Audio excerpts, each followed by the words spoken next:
Maka saya sebagai Gubernur Aceh dengan ini menetapkan perpanjangan ketiga status tanggap darurat bencana hidrometeorologi Aceh tahun 2026 selama 14 hari ke depan terhitung sejak tanggal 9 sampai dengan 22 Januari 2026. Sejumlah wilayah di Aceh hingga kini masih terdampak bencana hidrometeorologi. Banjir, tanah longsor, dan angin kencang masih mengganggu aktivitas masyarakat di beberapa daerah. Kondisi ini mendorong pemerintah Aceh untuk melanjutkan status tanggap darurat bencana selama 14 hari.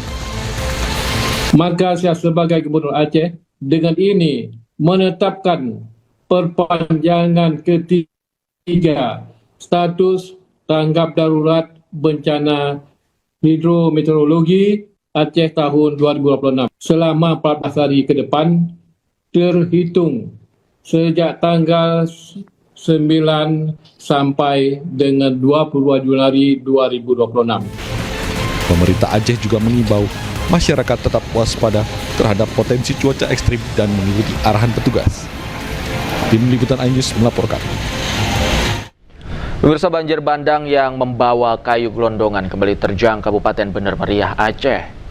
Banjir bandang yang bawa kayu gelondongan terjadi di kawasan aliran Sungai Wih Gile, Kampung Fajar Harapan, Kecamatan Timang Gajah. Material kayu yang terbawa arus banjir melintas di perkampungan warga dengan cukup deras yang membuat warga panik dan berhamburan keluar rumah.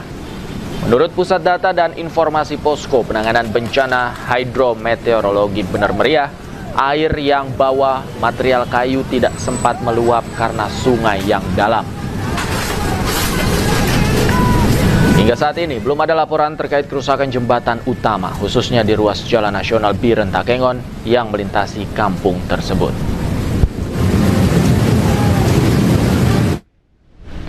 Pasca bencana banjir bandang dan tanah longsor di Kabupaten Biren Aceh, relawan kemanusiaan dan warga gotong royong buat jembatan darurat. Jembatan darurat menjadi penopang kehidupan warga dan anak-anak untuk bersekolah kembali.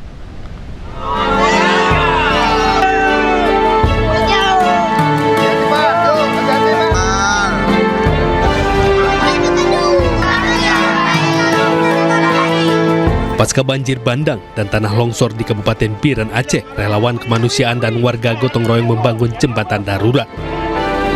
Jembatan darurat ini menghubungi desa Krung Simpuk dan desa Salasirong, Aceh.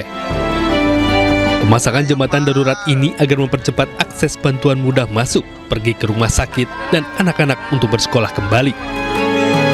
Selain itu, jembatan darurat ini juga mempercepat perekonomian warga kembali berputar.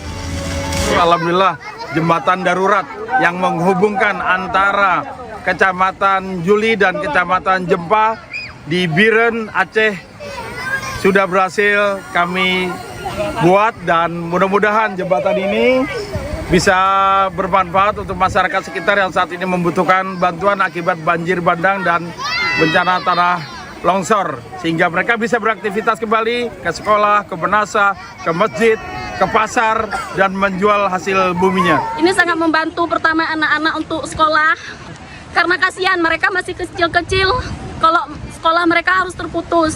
Jadi dengan ini kami selaku orang tua, kami merasa sangat bahagia. Kenapa? Karena anak-anak kami yang tadi kami pikir mereka segini mungkin akan putus sekolah.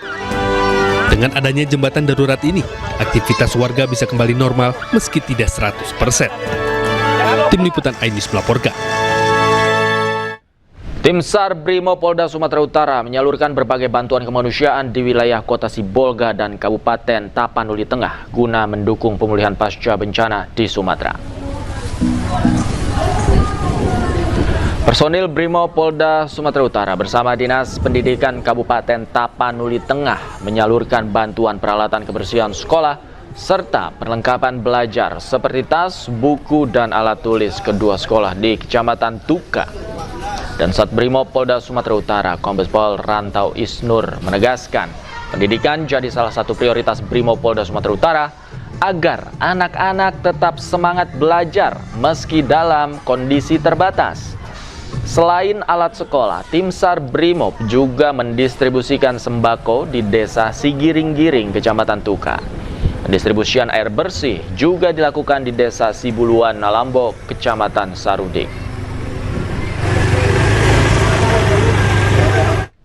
Pemirsa, dalam rangka percepatan pemulihan pasca bencana, pembangunan Huntara terus dikebut.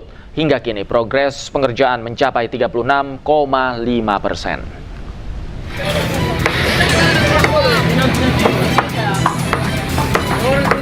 Pembangunan Huntara atau hunian sementara bagi masyarakat terdampak banjir bandang di Kabupaten Agam, Sumatera Barat terus dikebut dengan target penyelesaian 4 minggu.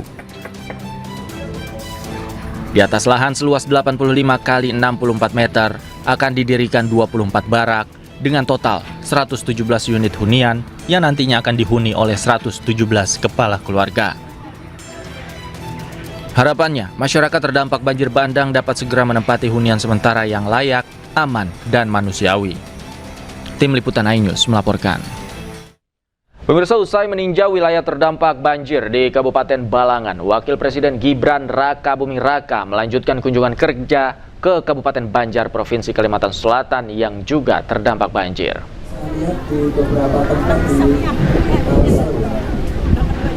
Wakil Presiden Gibran mengunjungi posko pengungsian di halaman eks Puskesmas Kecamatan Sungai Tabuk di Kabupaten Banjar. Kepada pengungsi, Gibran menekankan pentingnya perlindungan maksimal bagi kelompok rentan dan memastikan layanan dasar tetap berjalan optimal. Gibran juga minta agar ketersediaan obat-obatan, air bersih, sanitasi, serta fasilitas pendukung lainnya terus terjaga. Usai dari posko pengungsian, Gibran meninjau dapur umum untuk memastikan penyediaan makanan bagi pengungsi berjalan baik. Dengan menggunakan perahu karet, Wapres melihat langsung kondisi rumah-rumah terdampak sekaligus menyerap aspirasi masyarakat di lapangan. Perbaikan. Jadi Bapak Ibu,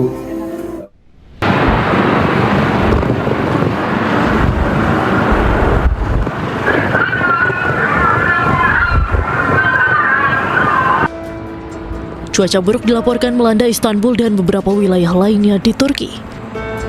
Fenomena angin lodos yang bertiup kencang memicu badai dahsyat dan menyebabkan gangguan pada jalur transportasi udara maupun laut.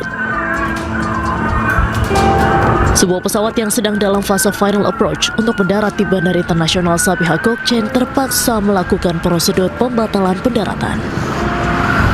Kencangnya hembusan angin dinilai terlalu berisiko bagi keselamatan penerbangan, sehingga pilot memutuskan untuk kembali naik dan berputar demi menunggu celah cuaca yang lebih aman. Sementara itu di kawasan Tuzla, terjangan angin kencang menciptakan gelombang tinggi yang mengguncang deretan perahu di sepanjang pesisir. Kondisi ini memaksa para pemilik kapal untuk memperketat pengamanan guna menghindari kerusakan akibat benturan hebat yang dipicu oleh badai. Tak hanya itu, angin kencang juga mengakibatkan sebuah truk yang sedang melintas di jalan tol terbalik. Insiden itu terjadi di Provinsi Kocaeli, Turki dan mengganggu sejumlah pengendara lainnya.